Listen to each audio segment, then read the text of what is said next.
अ very warm welcome dear students. आज हम लोग वेव ऑप्टिक्स चैप्टर के एमएसटी सीईटी के पीवाईक्यूज करेंगे। और हर साल हर पेपर में लगभग 3 क्वेश्चंस वेव ऑप्टिक्स के आते हैं, तो काफी इंपॉर्टेंट टॉपिक भी है। तो let us begin without wasting even a single second. चलो बच्चों स्टार्ट करते हैं। ये सबसे पहला क्वेश्चन है जो 2021 में पूछा गया था। That is in Young's double slit experiment nth maxima of wavelength lambda 1 is at distance y1 from the central maximum। Okay मतलब सेंट्रल मैक्सिमा से nth मैक्सिमा की दूरी कितनी है y1।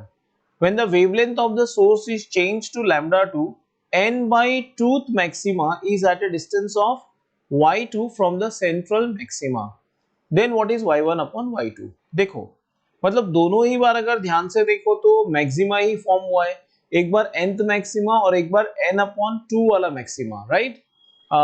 दोनों बार वेवलेंथ अलग अलग है। तो हमको इस क्वेश्चन में क्या चाहिए, इस क्वेश्चन को सॉल्व करने के लिए हमको क्या पता होना चाहिए, distance of the nth maxima from the central maxima.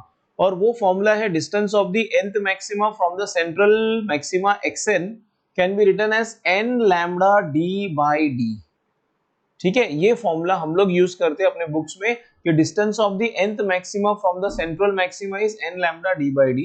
तो जो पहला वाला केस है उसमें डिस्टेंस दिया हुआ है y1, वेवलेंथ दिया हुआ है लैम्डा 1 और बैंड कौन सा है, nth बैंड है, राइट। तो y1 क्या होगा, y1 will be equal to n lambda 1 d by d।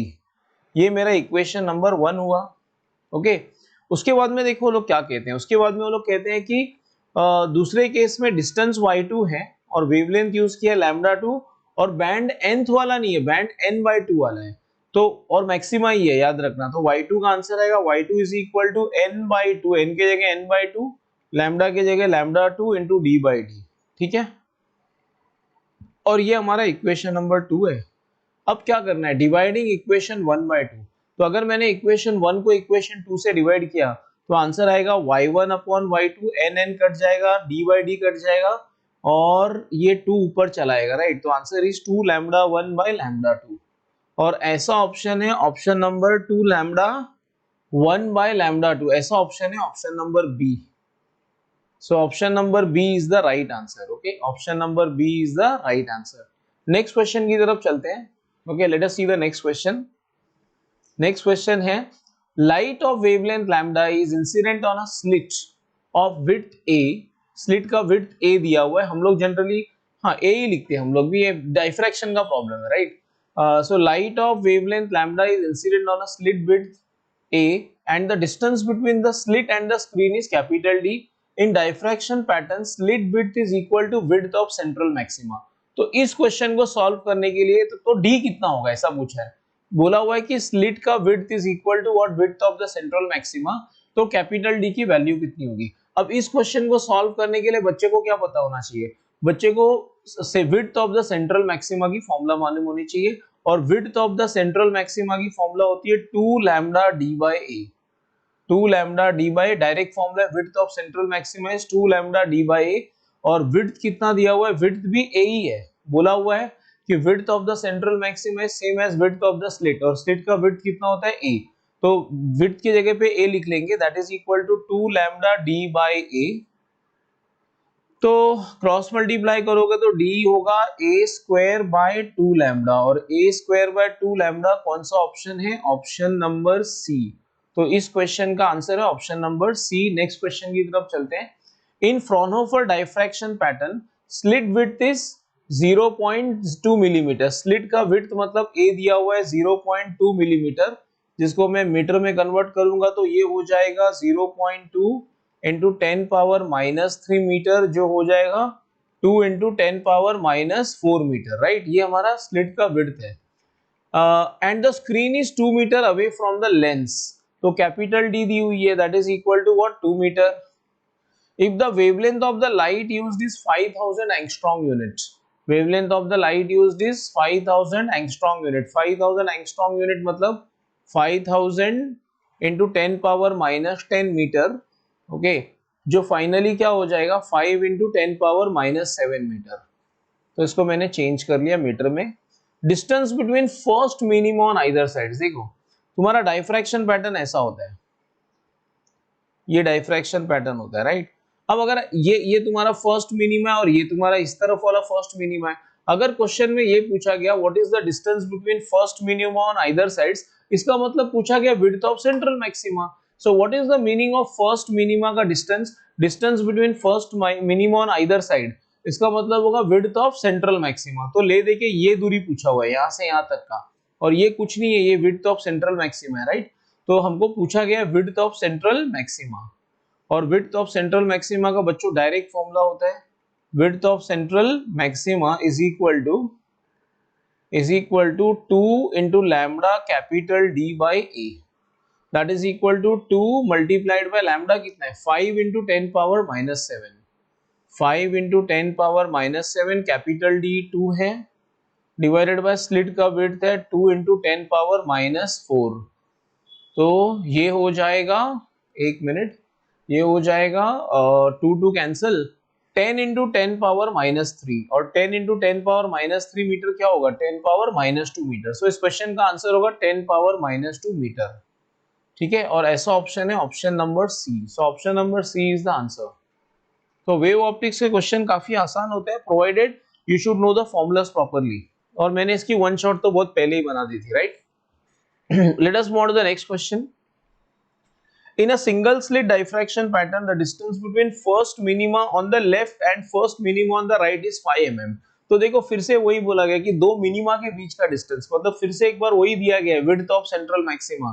तो विड्थ ऑफ सेंट्रल मैक्सिमा कितना दिया हुआ है, विड्थ ऑफ सेंट्रल मैक्सिमा दिया हुआ है value 5 mm।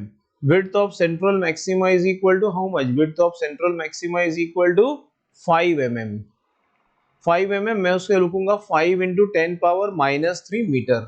The screen on which the diffraction pattern is obtained is at distance of 80 centimeter from the slit, मतलब distance between the slit and the screen दी हुई है 80 सेंटीमीटर, जो होगा 0.8 metre, हाँ 0.8 metre ही लिख देता हूँ, ठीक है।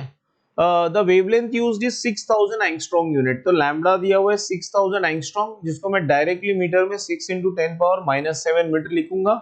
मैं फर्स्ट वाले क्वेश्चन में समझा चुका था कि एंगस्ट्रॉम को मीटर में कन्वर्ट करने के लिए 10 पावर माइनस 10 से मल्टीप्लाई करते हैं। क्वेश्चन पूछा गया what is the width of the slit, क्या स्मॉल ए कितना है, राइट। तो let us solve this, let us solve this. So we directly know the formula for width of central maxima.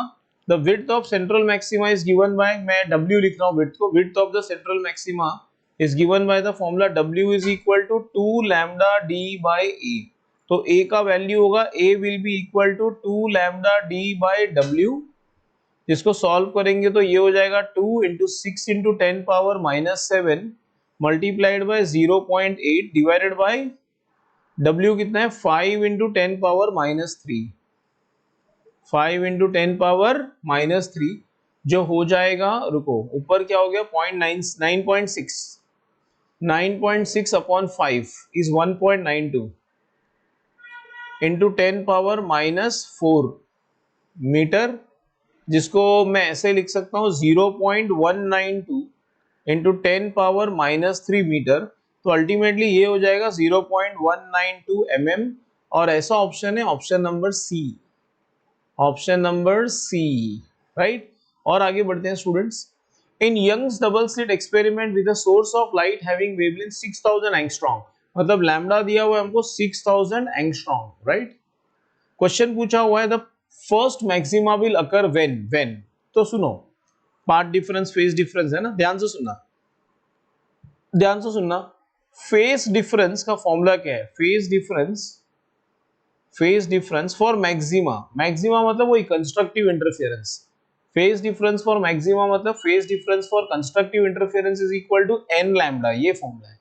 अब for first maxima, right, first maxima के लिए n की value क्या होगी, n की वैल्यू होगी 1, n की वैल्यू होगी 1, तो ये हो जाएगा n की वैल्यू हो जाएगी 1, n की वैल्यू 1 हो जाएगी, राइट। तो पार्ट डिफरेंस कैसे निकालोगे, देखो सॉरी फेज डिफरेंस कैसे निकालोगे, देखो अब n की जगह 1 डाल दो, तो phase difference will be equal to what 1 lambda, for first maxima will be equal to, n को 1 डाल दो बस हो गया काम, will be equal to 1 lambda. तो लैम्डा आंसर, और लैम्डा तुम जानते हो, लैम्डा जानते हो। अब ध्यान से सुनना, अगर क्वेश्चन में पाथ, ये तुमने क्या निकाला, सॉरी वेरी सॉरी, ये पार्ट डिफरेंस है ना कि फेज डिफरेंस है, ये पार्ट डिफरेंस है, पार्ट डिफरेंस मतलब लेंथ डिफरेंस है, ये पार्ट डिफरेंस निकाला हमने, पार्ट डिफरेंस। ओके हाँ, अगर क्वेश्चन में फेज डिफरेंस पूछा होता तो क्या करते हैं, देखो अगर क्वेश्चन में फेज डिफरेंस पूछा होता तो बस लैम्डा की जगह 2 पाई लिख दो।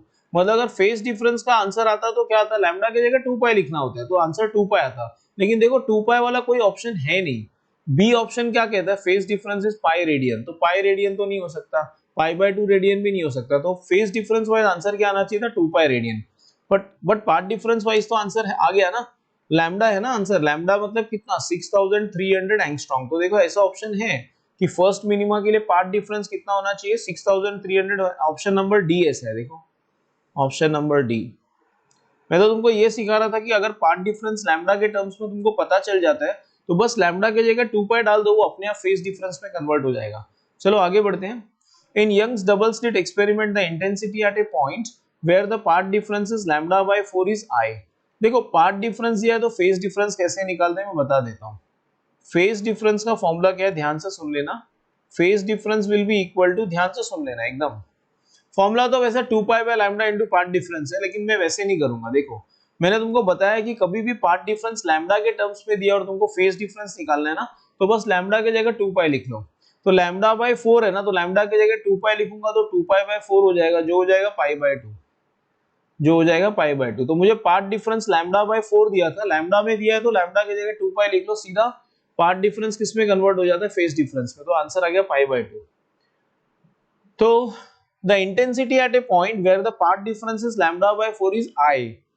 I नॉट अगर मैक्सिमम इंटेंसिटी है तो what is I upon I naught. तो ध्यान से सुनना बच्चों, डायरेक्ट फॉर्मूला होता है I is equal to Young's double slit experiment में I is equal to I maximum into cos square 5 by 2 where 5 is nothing but phase difference. ठीक है, तो I is equal to maximum वाला intensity I naught है दिया हुआ है, into cos square, देखो फेज डिफरेंस तुम्हारे केस में पाई बाय 2 है और ब्रैकेट में क्या है उसका आधा, फेज डिफरेंस अपॉन 2 है, राइट। तो ये पाई बाय 2 अपॉन 2 होगा तो पाई बाय 4 हो जाएगा, पाई बाय 4 मतलब 45 होता है और cos 45 होता है 1 by root 2।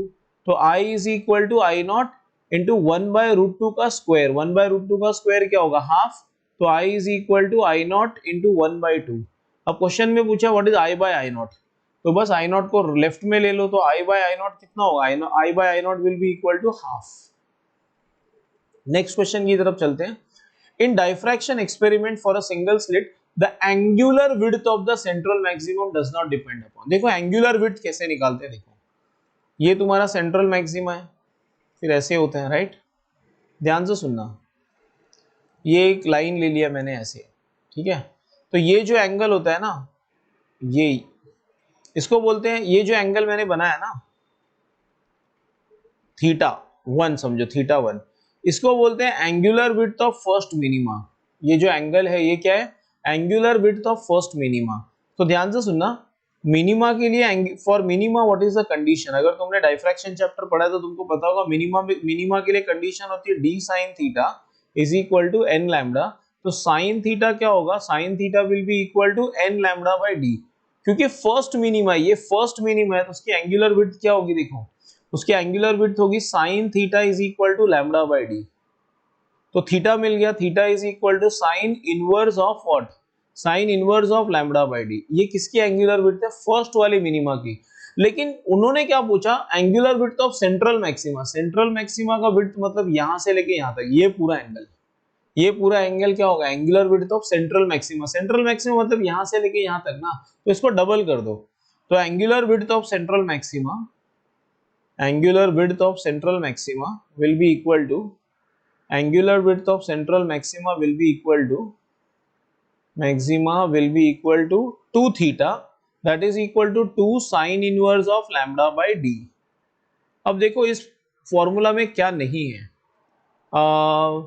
Ratio of wavelength to slit width, हाँ उस पे तो डिपेंड करता है, लैम्डा बाय डी पे डिपेंड कर रहा है, वेवलेंथ पे डिपेंड करता है, हाँ विड्थ ऑफ द स्लिट पे डिपेंड करता है, हाँ यहाँ पे एक काम करता हूँ मैं, सुनो मेरे ख्याल से तुम लोग को स्लिट विड्थ ए लिखने की आदत है ना, मैं सारे डी को ए लिख देता हूँ, राइट, सारे डी को ए लिख देता हूँ। वैसे उससे एंट्रेंस में कोई फर्क नहीं पड़ता कि तुम क्या लिख रहे हो, लेकिन ठीक है मैं लिख देता हूँ ए, स्लिट के विड्थ को ए लिखते हैं ना हम लोग, तो ए लिख देते हैं। तो इस फॉर्मूला में क्या नहीं आ रहा है, कैपिटल डी नहीं आ रहा है। कैपिटल डी मतलब क्या नहीं आया, distance between the slit and the screen, ये नहीं आया, ये वाला term.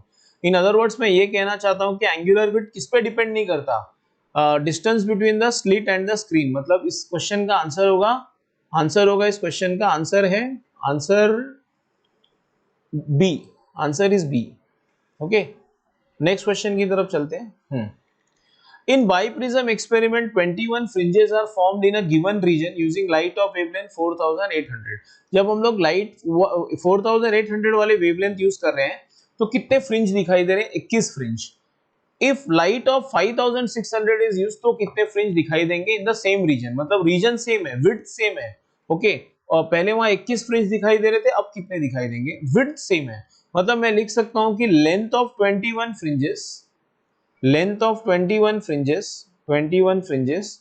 will be equal to length of x fringes। पता नहीं कितने fringes, okay, length of what? x fringes। दोनों का लेंथ सेम है, लेकिन पहले जिस जगह पे 21 फ्रिंज आते थे, अब उस जगह पे कितने आ रहे हैं? x मतलब पता नहीं। देखो एक फ्रिंज का विड्थ कितना होता है? w, तो मैं यहाँ पे लिखूंगा 21 into width of one fringe, w1 लिखता हूँ।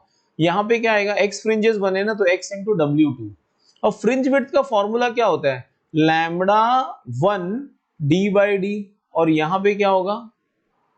Lambda 2 D by D. अब डी बाई डी तो कैंसिल हो गया, तो आंसर आएगा 21 इंटू, जब 21 फ्रिंजेस बने तो वेवलेंथ था 4800 एंगस्ट्रॉम, रहने दो एंगस्ट्रॉम में, कोई प्रॉब्लम नहीं है। x इंटू सेकेंड टाइम 5600, देखो एंगस्ट्रॉम कट गया, राइट। अब ये दो जीरो तो गया, ठीक है। तो 21 into 48 upon 56 is equal to what? Is equal to x, is equal to x। इसको कैंसिल करते हैं, देखते हैं क्या आंसर आता है। रुको, ये होगा 7, हाँ 7 3 जा 7 8 जा 8 1 जा 8 6 जा, आगे आंसर x का आंसर 18 है, राइट 18। और 18 मतलब कौन सा option? Option number A. Option number A is the right answer, option number A is the right answer. Next question की तरफ चलते हैं। A double slit experiment is immersed in water of refractive index 1.33। मतलब पानी में डाल दिया और पानी का रिफ्रैक्टिव इंडेक्स कितना है? 1.33। The slit separation is 1 mm। Slit separation is 1 mm, मतलब d is 1 mm। Distance between the slits is 1 mm या 10⁻³ मीटर। उसके बाद में distance between the slit and the screen is 1.3 mm, मतलब कैपिटल D दिया हुआ है 1.33 मीटर, सॉरी 1.33 मीटर दिया है। Wavelength of light used is 6300 angstrom. 6300 angstrom मतलब 6.3 into 10⁻⁻7 मीटर, ठीक है। फ्रिंज विड्थ पूछा हुआ है W, तो बहुत ही आसान है। जनरली फ्रिंज विड्थ का फॉर्मूला होता है lambda D by D, lambda D by D. लेकिन एक मिनट, इस प्रॉब्लम में थोड़ा सा सोचना पड़ेगा, देखो ध्यान से सुनना। यहाँ पे लैम्बडा एयर नहीं होगा, यहाँ पे लैम्बडा क्या होगा? लैम्बडा इन वाटर होगा, तो यहाँ पे लैम्बडा वाटर लिखना पड़ेगा। और ये जो लैम्बडा हमको दिया है वो लैम्बडा एयर में दिया हुआ है। यहाँ पे लैम्बडा वाटर क्यों लिखना पड़ेगा? क्योंकि बोला हुआ है कि experiment is immersed in water, तो ये लैम्बडा वाटर होगा, वेवलेंथ चेंज हो जाएगा। और लैम्बडा वाटर क्या होता है? Lambda air divided by mu water. Lambda water कैसे निकालते हैं? Lambda air divided by mu water into D by D. बस अब इसको सॉल्व कर लो, अब तो हो गया ना। तो लैम्बडा कितना दिया हुआ है? 6.3 into 10⁻⁻7 divided by 1.33 into 1.33 divided by 10⁻⁻3। तो ये 1.33 1 कट गया, तो तुम्हारा आंसर आएगा width is equal to how much? 6.3 into 10⁻⁻4 metre. और ऐसा ऑप्शन है option number B. So option number B is the right answer. Okay, option number B right ना? हाँ, नेक्स्ट क्वेश्चन की तरफ चलते हैं। Two coherent sources of wavelength lambda produce steady interference pattern, the path difference corresponding to 10th maxima. तो बहुत ही आसान है, वही प्रीवियस क्वेश्चन जैसा ही है। देखो, for nth maxima, for nth maxima, for nth maxima, nth maxima के लिए पाथ डिफरेंस कितना होना चाहिए? nth मैक्सिमा के लिए पाथ डिफरेंस होना चाहिए, path difference should be equal to what? n lambda, right. So for 10th maxima, for 10th maxima, 10th maxima के लिए पाथ डिफरेंस कितना होगा? 10th मैक्सिमा के लिए पाथ डिफरेंस होगा 10 लैम्बडा, सिंपल। पाथ डिफरेंस होगा 10 लैम्बडा। अच्छा, अगर इसी क्वेश्चन में उन्होंने पूछा होता फेज डिफरेंस, तो तुम लैम्बडा की जगह 2 पाई लिख देते, तो 20 पाई आता आंसर। राइट, बट एनीवेज इस क्वेश्चन में तो पार्ट डिफरेंस ही पूछा था, तो आंसर है answer option number D, right. Next question, in Young's experiment fringes are obtained on a screen placed at a distance of 75 centimetre, मतलब पहले 75 सेंटीमीटर पे स्क्रीन रखा हुआ था। ओके, दिस इज पहले वाला scene. When the separation between the slits is doubled, मतलब जो नया डिस्टेंस है स्लिट के बीच का वो डबल हो गया, 2d हो गया। Then the fringe width is decreased in order to obtain the initial fringe width, मतलब फ्रिंज विड्थ बदलना नहीं चाहिए। पहले फ्रिंज विड्थ कितना हुआ करता था w, और अभी भी कितना होना चाहिए w, समझो w डैश लिखता हूं तो वो w dash should be equal to w। Okay, w dash, तो उसके लिए नया in order to get the initial fringe width the screen should be moved at, मैं एक काम करता हूं, समझो नया स्क्रीन डिस्टेंस d डैश हो गया, तो ध्यान से सुनना, पहले स्लिट विड्थ d था, नया स्लिट विड्थ क्या हो गया, डिस्टेंस बिटवीन द स्लिट्स कितना हो गया 2d, पहले d था 2d हो गया। पहले स्क्रीन कहां रखा हुआ था 75 सेंटीमीटर में, अब कहां रखा जाना चाहिए देख लेते हैं। तो लेट अस स्टार्ट। देखो w dash is equal to w, ये तो बोला हुआ है कि फ्रिंज विड्थ बदलना नहीं चाहिए, तो लैम्बडा वेवलेंथ भी बदला नहीं, ओके, लैम्बडा भी सेम है, तो lambda into d dash upon d dash will be equal to lambda d by d, ठीक है, तो लैम्बडा तो कैंसिल हो गया, तो d dash is equal to d dash d dash into D by D, ठीक है, और d डैश कितना है 2d और d कितना है 75 सेंटीमीटर ही रहने दो, और ये d, तो आंसर आ गया 150 सेंटीमीटर, 150 सेंटीमीटर। तो ध्यान से सुनना, ध्यान से सुनना, पहले तुमने ये तुम्हारा स्लिट था और ये स्क्रीन था, पहले स्क्रीन 75 सेंटीमीटर पे था, अब उसे 150 सेंटीमीटर पे रखना है, 75 सेंटीमीटर पे था, अब 150 पे रखना है, मतलब कितना आगे ले जाना पड़ेगा 75 और। क्वेश्चन ये नहीं पूछा है कि फाइनल डिस्टेंस कितना है, क्वेश्चन पूछा है कि स्क्रीन को कितना आगे ले जाना पड़ेगा, कितना मूव करना पड़ेगा। तो पहले समझो ये तुम्हारा स्लिट था, स्लिट, और तुम्हारा स्क्रीन कहां पे था 75 सेंटीमीटर पे था, राइट। अब जो नया डिस्टेंस तुमको पता चला वो कहां पे रखना चाहिए स्क्रीन को, 150 पे, यहां से 150 पे रखना है, राइट। तो कितना आगे स्क्रीन को ले जाना पड़ेगा 75 सेंटीमीटर और आगे, away from the slit, 75 centimetre away from the slit. तो क्वेश्चन है ऑप्शन नंबर, आंसर है इसका ऑप्शन नंबर सी, 75 से 150 पे लेके मतलब 75 दूर ले गए हो, राइट, तो option C is the answer. Next question की तरफ चलते हैं। Two coherent sources P and Q produce interference at point A on the screen where there is a dark band which is formed between fourth and fifth bright band। तो ध्यान से सुनो, एकदम ध्यान से सुनना, देखो ये समझो तुम्हारा सेंट्रल ब्राइट बैंड है, याद रखना सेंट्रल ब्राइट बैंड के जस्ट बगल में पहले डार्क बनेगा, फर्स्ट डार्क, उसके बाद फर्स्ट ब्राइट, मतलब हमेशा क्या होता है पहले डार्क फिर ब्राइट, पहले डार्क और फिर ब्राइट। एक मिनट रुको, मतलब central bright pattern, central bright band के जस्ट बगल में क्या होगा फर्स्ट डार्क, उसके बाद में फर्स्ट ब्राइट, ओके, फिर सेकेंड डार्क, है ना, फिर second bright. I hope you understand that, second dark and second bright, ऐसे सोचते सोचते आगे जाएंगे तो पता चलेगा कि फोर्थ ब्राइट के बाद क्या बनना चाहिए। देखो फर्स्ट ब्राइट के बाद सेकेंड डार्क बनता है, सेकेंड ब्राइट के बाद थर्ड डार्क बनता है, तो फोर्थ ब्राइट के बाद क्या बनेगा फिफ्थ डार्क, फिफ्थ डार्क मतलब, और फिर बाद में फिफ्थ ब्राइट बनेगा। तो ध्यान से सुनना बच्चों, मतलब मैं ये कहना चाहता हूं कि वो लोग क्या बोल रहे हैं कि चौथे और पांचवें ब्राइट के बीच में, चौथे और पांचवें ब्राइट के बीच में एक डार्क बैंड बन रहा है, तो वो कितवा डार्क बैंड है, पांचवा डार्क बैंड है, कितवा डार्क बैंड है, पांचवा डार्क बैंड। वो लोग पूछ रहे हैं what is the path difference PA and QA, path difference between PA and QA. तो ध्यान से सुनना, क्वेश्चन ऐसे है, देखो ये तुम्हारा पॉइंट पी है या तुम्हारा पॉइंट क्यू है, यहां से वेव निकला, यहां से भी वेव निकला, और जहां पे वो मिले ना वहां पे क्या बना बताओ, पांचवा dark band, fifth dark band, fifth dark band, वो मैंने बता दिया कैसे फिफ्थ डार्क बना, फिफ्थ डार्क बैंड बना, राइट। अब वो लोग पूछ रहे हैं what is the path difference, तो बच्चों डायरेक्ट फॉर्मूला है फॉर मिनिमा, डार्क मतलब वही डिस्ट्रक्टिव इंटरफेरेंस या minima, for minima path difference का फॉर्मूला है, for minima path difference is equal to what, n minus half into lambda. अब कुछ बच्चे इसको ऐसे भी याद रखे होंगे 2n minus 1 into lambda by 2, चलेगा, एक ही बात है बच्चा, इसको क्रॉस मल्टीप्लाई कर लो वही आ जाएगा, ओके। सो मैंने ऐसे, मैं अपने बच्चों को ऐसे पढ़ाता हूँ, path difference is equal to what, n minus half into lambda. देखो कौन सा वाला डार्क बैंड है, फिफ्थ डार्क बैंड है, फिफ्थ डार्क बैंड है तो मैं लिखूंगा 5 minus half into lambda. Lambda कितना दिया हुआ है 6000 एंगस्ट्रॉम। तो इसको सेंटीमीटर में कन्वर्ट करना पड़ेगा। चलो कर लेते, पहले मीटर में तो लिख लूं। मीटर में, ये आंसर मीटर में आने वाला है, तो ये हो जाएगा 5/2, 9/2, तो 27 इंटू 10⁻⁻7 मीटर। अब देखो मीटर को 100 से मल्टीप्लाई कर लो तो सेंटीमीटर हो जाएगा, 100 से मल्टीप्लाई करोगे तो ये 10⁻⁻5 सेंटीमीटर हो गया। जिसको थोड़ा सा और मॉडिफाई करोगे तो ये कितना हो जाएगा फाइनली तुम्हारा पार्ट डिफरेंस कितना हो जाएगा।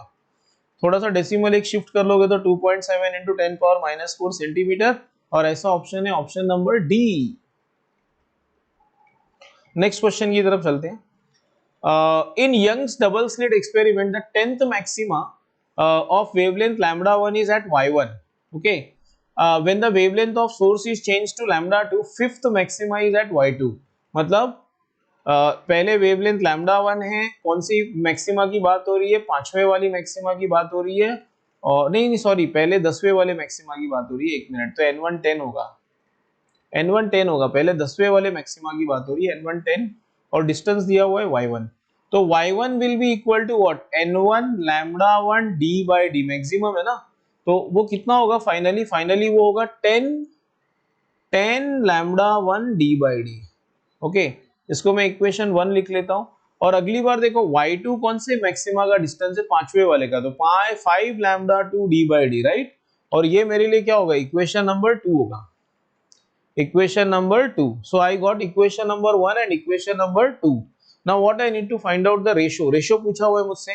तो अगर मैं डिवाइड करूं y1 अपॉन y2 तो आंसर आएगा 2 lambda 1 by lambda 2, d by D cut जाएगा, 10/5 2 आ जाएगा, राइट।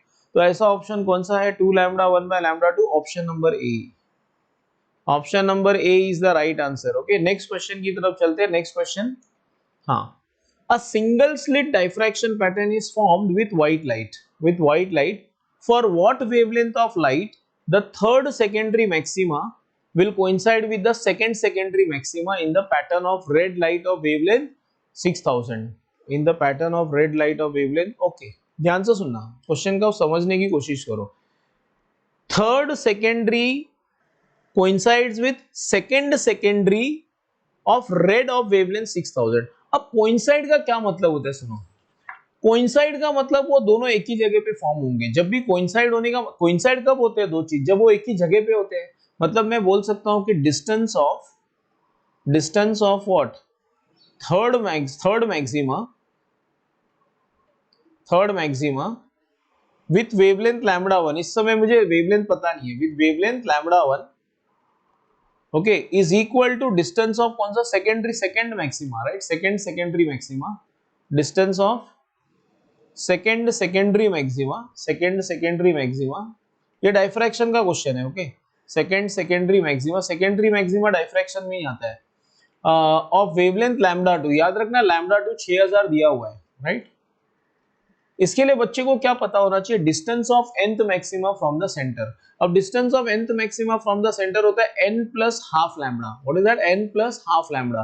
तो डिस्टेंस ऑफ थर्ड मैक्सिमा क्या होगा, 3 plus half lambda 1 d by D, of course d by a, slit width को a लिखते हैं ना, that will be equal to, यहाँ पे क्या आएगा, सेकेंडरी मैक्सिमा ना, तो n plus half lambda d by D. तो यहाँ पे n के जगह 2 आएगा, 2 plus half lambda d by D, lambda 2 d by D. अब लैम्डा 2 दिया हुआ है, याद रखना, सेकेंड केस में लैम्डा दिया हुआ है, फर्स्ट केस वाला ढूंढना है। ये हो जाएगा 7/2 इंटू लैम्डा 1 पता नहीं, और ये हो जाएगा 5/2 इंटू इसका लैम्डा पता है, इसका लैम्डा है 6000। ओके, तो 2 भी कट गया, तो lambda 1 will be equal to 30,000 divided by 7। अब 30,000 जो भी आंसर आएगा एंगस्ट्रॉम में आएगा, 30,000 बाय 7, 7 4 जा 28, फटाफट कर लेते हैं, 20 ना, 7 2 जा 14, 60, 7 8 जा 56, 40, चलो 7 6 जा लिख लेता हूं, खत्म करते हैं मैटर। अब देखो ऐसा ऑप्शन तो कोई है ही नहीं, बराबर है, लेकिन ये 4300 मतलब 4300 के आसपास है। तो तो मैं ऑप्शन लिखूंगा ऑप्शन ए। याद रखना, ऐसे कभी एग्जाम में कोई क्वेश्चन आए तो तुमको देखना पड़ेगा नियरेस्ट पॉसिबल ऑप्शन कौन सा है। ओके, 4300 के आसपास दो ऑप्शन है, या तो 4000 या तो 4500, और मेरे ख्याल से 4500 इसके ज्यादा नजदीक है एज कम्पेयर टू 4000, तो हमारे पास कोई चारा नहीं, हम यही ऑप्शन मार्क करेंगे ए वाला, राइट। नेक्स्ट क्वेश्चन देखते हैं। The width of the central maxima does not depend upon. Width का फॉर्मूला क्या होता है, लैम्डा डी बाई डी, तो लैम्डा पे डिपेंड कर ही रहा है। हाँ, विड्थ ऑफ द स्लिट पे डिपेंड कर ही रहा है। ये छोटा ए लिखता हूँ विड्थ ऑफ द स्लिट को, राइट, जैसे तुमको आदत है लिखने की, छोटा ए। और distance between the slit and the source capital D पे भी डिपेंड कर रहा है, तो इसमें ऑप्शन मेरे ख्याल से आएगा answer A. Answer A, answer A, that is the correct option. तो आज के लिए इतना ही रखते हैं। देखो और भी क्वेश्चंस हैं, मैं ऐसे नहीं बोल रहा हूँ, बट अब क्या होगा, वीडियो बहुत लंबा बन जाएगा, लेकिन इतना काफी है, पहले इतना पढ़ लो, मैं कल तक बाकी का पार्ट भी अपलोड कर दूंगा। So thanks for watching the video and do subscribe the channel and share the video with your friends. Thank you.